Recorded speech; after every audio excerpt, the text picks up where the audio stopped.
Kerja lembur bagi kuda bisa bikin pindah dunia.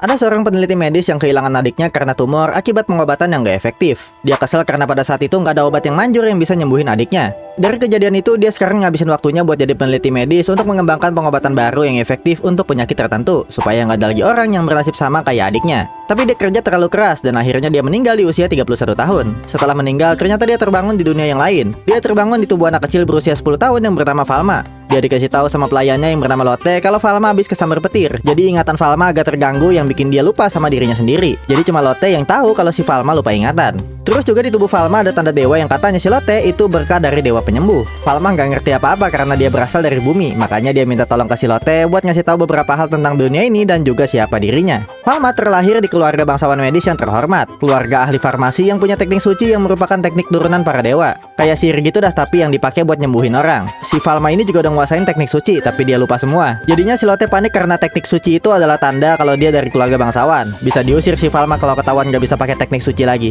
Tapi si Falma nggak ngerti apa-apa soal sihir, jadi dia pakai ilmu kimianya yang dia kuasai waktu masih di bumi. Yaitu dia mikirin gabungan senyawa kimia buat menciptakan sesuatu. Contohnya H2O yang artinya itu rumus kimia untuk air. Langsung muncul tuh air dari tangannya. Akhirnya dia nyoba-nyoba mikirin zat molekul lain. Beneran bisa ternyata asalkan tahu struktur kimianya. Tapi masalah Falma nggak cuma di situ. Dia baru sadar kalau Falma yang asli ini orang hebat karena dari kecil udah dilatih buat mempelajari obat-obatan. Tapi ternyata metode pengobatan yang ada di dunia ini adalah ilmu pengobatan kuno yang secara dasar semua itu udah dikuasain sama si Falma karena dia aslinya dokter dari dunia modern. Jadinya keluarga dia nggak ada yang sadar kalau Falma udah jadi orang yang berbeda. Yang sadar cuma gurunya Falma. Dia sadar karena sifat dan cara ngomong si Falma itu beda. Ya udah akhirnya si Falma nggak bisa nutupin lagi. Dia ceritain kalau dia hilang ingatan pas kesambar petir. Jadinya yang tahu kondisi Falma cuma si Lotte sama gurunya ini. Dan nantinya Falma bakal mempelajari tentang dirinya siapa dan seberpengaruh apa, bagaimana dunia ini bekerja, gimana sistem pengobatan yang sudah ada, dan nyari tahu kekuatan yang dia dapetin dari dewa supaya bisa dipakai buat nyembuhin orang. Bahkan gurunya sendiri kaget dengan kekuatan si Falma dan nyuruh dia buat sembunyiin kekuatan itu.